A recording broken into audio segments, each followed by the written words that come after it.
இன்னைக்கு பீர்க்கங்காய் சட்னி எப்படி செய்யறதுன்னு பார்க்கலாம். அது தேவையான பொருட்கள்லாம் என்னென்னு சொல்கிறேன்.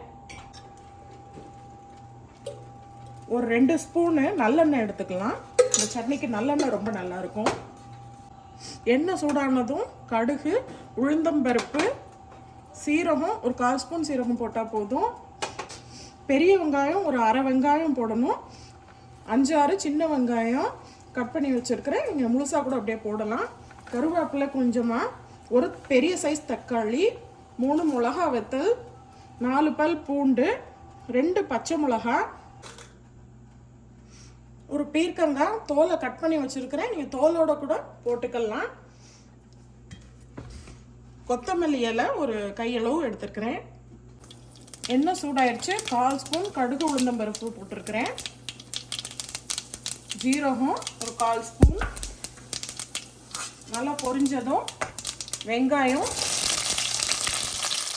மிளகா வத்தல், 2 பச்சை மிளகா, பூண்டு, பெரிய வெங்காயம் சேர்த்துடலாம். கருவேப்பிலை. இப்போ நல்லா ஃப்ரை ஆகட்டும். இந்த பீர்க்கங்காய் சட்னி டயபெட்டிஸ் இருக்கிறவங்களுக்கு நம்ம அடிக்கடி ரெகுலராக கூட எடுத்துக்கலாம். உடம்புக்கு ரொம்ப நல்லது. வெங்காயம் இந்த அளவுக்கு வதங்கினா போதும், ரொம்ப ப்ரௌனிஷாக ஆக்கணும்னு அவசியம் இல்லை. இப்போ ஒரு பெரிய தக்காளி போட்டுடலாம்.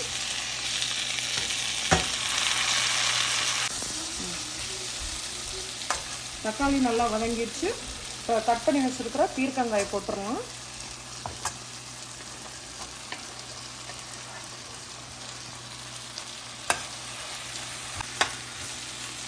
கட் பண்ணி வச்சுருக்கிற பீர்க்கங்காயை போட்டு நல்லா வதக்கிடலாம். பெருங்காயத்தூள், உப்பு சொல்ல மறந்துட்டேன். இப்போ இந்த ஸ்டேஜில் பெருங்காயத்தூளும்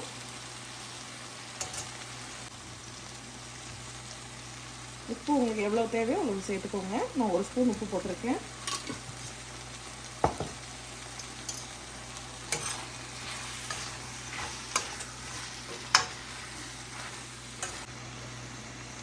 பீர்க்கங்காய் வதங்கிட்டு இருக்கு.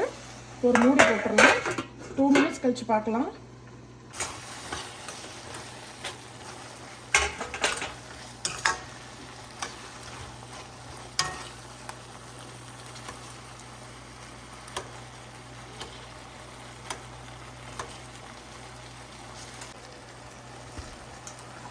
வதக்கியாச்சு. இப்போ லாஸ்ட்டாக கொத்தமல்லி இலை போட்டுருவோம். அதையும் இப்போ மிக்ஸ் பண்ணி விட்டுக்கலாம்.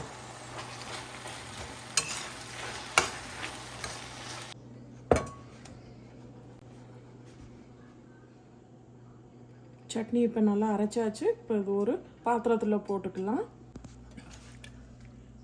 சட்னியை நல்லா அரைச்சாச்சு. இப்போ மிக்ஸி கழுவுன தண்ணியை இதில் ஊற்றிடலாம். தண்ணி ஊற்றாமல் கெட்டியாக சாப்பிட்ணுன்னா அப்படியே சாப்பிட்லாம்.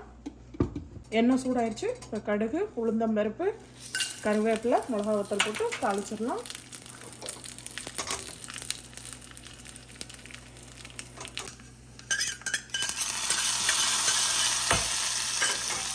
பீர்க்கங்காய் சட்னி ரெடி ஆகிடுச்சு. இது இட்லி, தோசை, ஆப்பம், சப்பாத்தி இது எல்லாத்துக்கும் ரொம்ப டேஸ்ட்டாக இருக்கும். ரசம் சாதத்துக்கு கூட கெட்டியாக வச்சு தண்ணி ஊற்றாமல் வச்சு சாப்பிட்டுக்கலாம்.